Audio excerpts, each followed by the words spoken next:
Okay, chapter 3.2. So we're still working with our polynomial functions, and we're learning new things about them. First of all, we talk about the leading coefficient test. So the leading coefficient test. The leading coefficient test. So let me write down the form again. So I have f of x. This is of a polynomial, so remember I can have more than just 3 terms. I'm sorry, let me take that back. This is a polynomial. In 3.1 we were working with quadratics. A polynomial can have a whole lot of terms in it. So I have ax to the n power plus bx to the n minus 1 plus cx to the n minus 2 plus ... etc., right? N represents the degree of the polynomial, okay? N represents the degree, and A is the leading coefficient. All right, so let's make sure we understand the leading coefficient test. So if N is even, so N is even, so if N is even and A is positive, okay, so if N is even and A is positive, then my end behavior of my graph, which means, you know, not the middle, but the very end and the very beginning. Basically, how does it end? Off to the far left and off to the far right, how does it look? Well, if N is even and A is positive, it's going to rise to the left and right. It rises to the left and right. And a perfect example would be my favorite guy, x squared. X squared. N is even and A is positive, right? And what happens? It rises to the left and right. It rises, so to the left, it rises, to the right, it rises. Good. What about if N is still even, but now A is negative?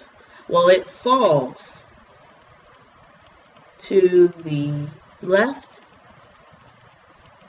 and right. It falls to the left and right. How about negative x squared? There we go. This is negative x squared. N is still even, but now A is negative, and what do we notice? It falls to the left and it falls to the right. Good. What if N was now odd? So N is odd. Not strange, but just odd like the number. So if N is odd and A is positive, then my graph does the following thing. It falls to the left and rises to the right. It falls to the left and rises to the right. Prime example, he's kind of like my favorite, but x squared is my favorite. He would probably be my second favorite, is x cubed. X to the third power. N is odd, and the leading coefficient is positive. And what happens? It falls to the left, and it rises to the right. Great. What about if N is still odd, and now A is negative? Okay? Is going to rise. The pen all of a sudden stops working on me. Rises to the left. I apologize for scribbling. And falls to the right.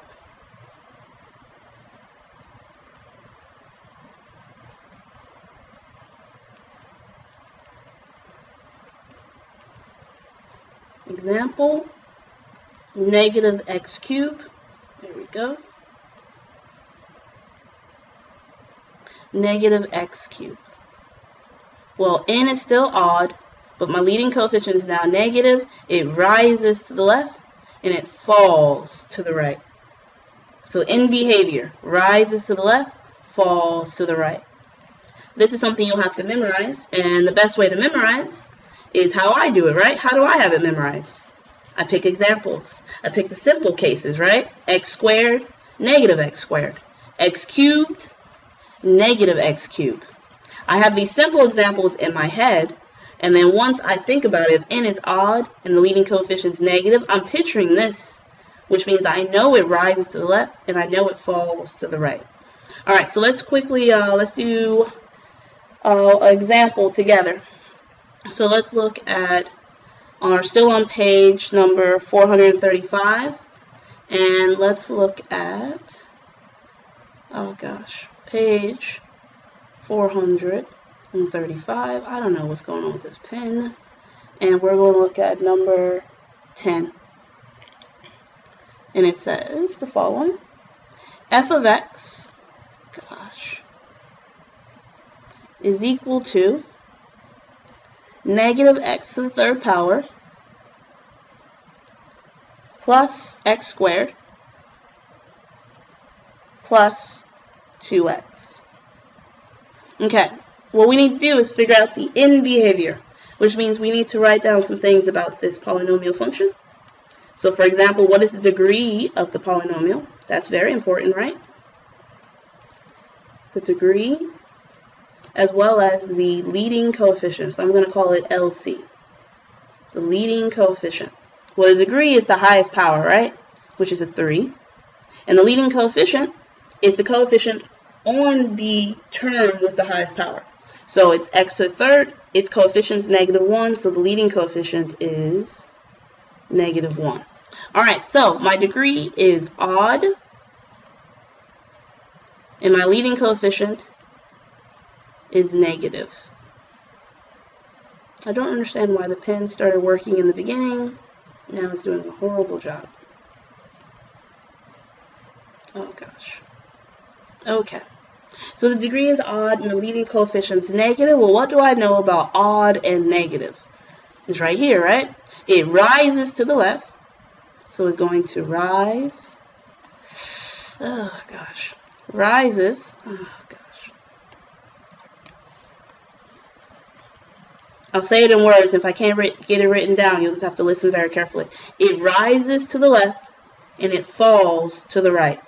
It rises to the left. Yeah, I'm not going to be able to write it down. I'm sorry. It rises to the left and it falls to the right. Okay? Rises to the left, falls to the right. So it rises to the left. Let me try that again. Patience, right? Rises. Gosh. Nope, can't do it. It rises to the left, so I'm going to do it this way. To the left of it is going up, and then to the right is going down. So it's rising to the left and it's falling to the right. Good. The main takeaway here are these right here. You need to know these in order to do the leading coefficient test. So if n is even and the leading coefficient is positive, it rises to the left and the right. If n is even and the leading coefficient is negative, it falls to the left and the right. And then the same with when n is odd and a is positive, or the leading coefficient is positive, it falls to the left and rises to the right. And if n is still odd and the leading coefficient is negative, it rises to the left and falls to the right. So it doesn't matter what's going on between the graph. I don't care about what's in here. I'm worried about the end behaviors. So the end of this graph should look like rising to the left and falling to the right. Graph this in your calculator and see if you have this end behavior like that. Okay, let me know if you have any questions. Okay, so we're still in 3.2 and now we're working with giving the multiplicity of zeros. So remember the zeros of a polynomial. Well, that's the same as saying the x-intercepts, as well as saying the roots. Okay, so when you're finding the zeros, you can either set your f of x equal to 0. So your first option is set f of x equal to 0 and solve for x. And you can use, factoring, or the, oh, nope, sorry, only choice here is set f of x equal to 0, and then you can use factoring. Now, I was going to say the quadratic function, but it all depends on the form, right? So you can use factoring, or you can go ahead and graph f of x and look for the x-intercepts. And remember, on your calculator, it's called the zeros. Okay? So on your calculator, remember, once you go to y equals and you type in your function, then you can go to graph. Okay? And then the next step will be second, and I believe it's, hold on, let me get my calculator to verify. 1 second. Second trace. It'll open up a window, and you should see zeros, and then you can find the zeros. But let's do some problems by hand. So let's look at number 16. Or actually, you know what? Erase that. So the zeros to the polynomial are the same as the x-intercepts and the roots. Now, once you find the zeros, let's talk about the multiplicity. Almost forgot why we came here. Multiplicity. All right, so if the 0 has even multiplicity, so if I have even multiplicity, which, 2, 4, 6, 8, that kind of stuff, it means that means when I'm factoring or solving for x, it's an x squared term or an x to the 4th term, so I end up with one x answer that shows up twice or 4 times.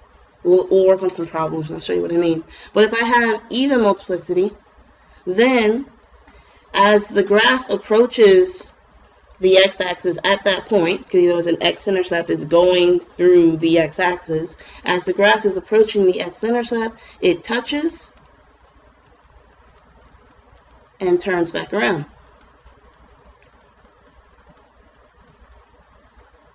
It touches and turns back around if it's even multiplicity. If it's odd, then it crosses the x-intercept, or sorry, the x-axis. It crosses the x-axis. Okay, so if it's even, it touches and turns back around, and if it's odd, it crosses the x-axis. All right, so let's look at, we're on page 436, and we're looking at number 16. And it says, I'm going to find the multiplicity of each 0 and state whether the graph crosses the x-intercept or crosses the x-axis or touches the x-axis and turns around. So I have f of x equals -2 times parentheses x minus 1 times parentheses x plus 2 whole thing squared x plus 5 to the 3rd power. So first thing I'm going to do, I'm going to set f of x equal to 0. So I have 0 equals -2 times all of this.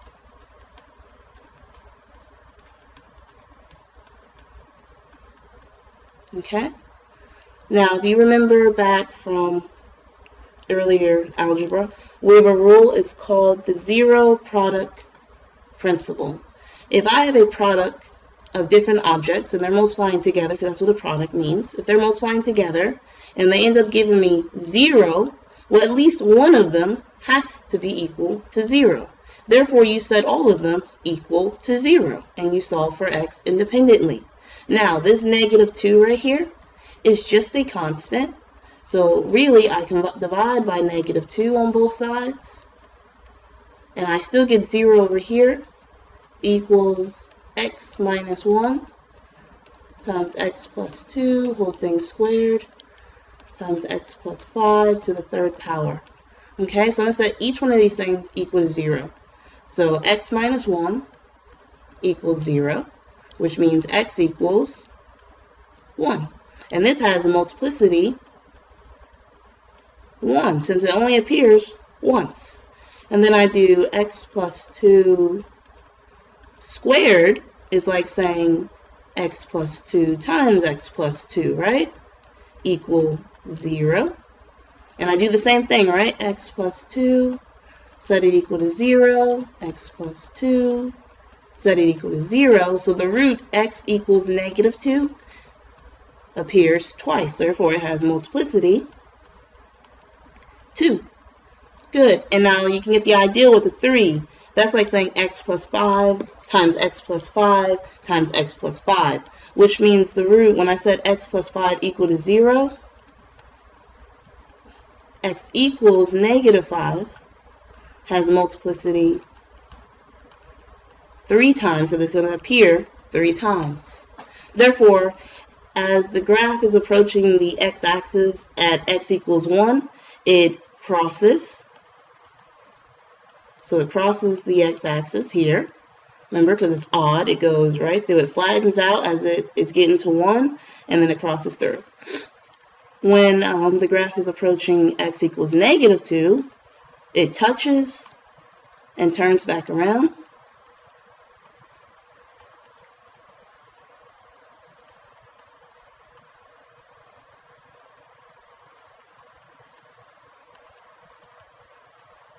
It touches it and it turns around. And then the last one, again, it has odd multiplicity. So as the graph is approaching the x-axis at x equals negative 5, it crosses once again. Okay? So if you're giving a function in this form, we can simply set f of x equal to 0 and then use the zero product principle. And if you notice, this x plus 2 is to the second power, so it's like saying x plus 2 times x plus 2. It's going to have multiplicity of 2. This one is x plus 5 times x plus 5 times x plus 5. It's going to have multiplicity of 3. So if it has even multiplicity, it touches the x-axis and it turns back around. So even means touches and turns back around. And let me give you an example of that so you can see what I'm talking about. 1 second.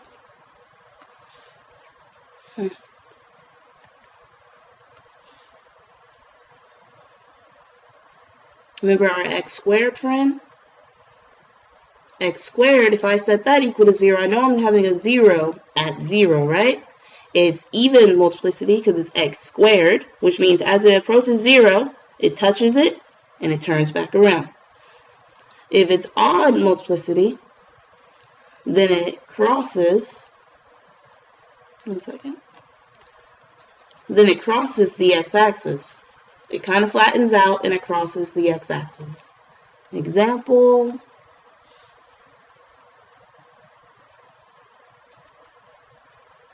would be x to the third power, right?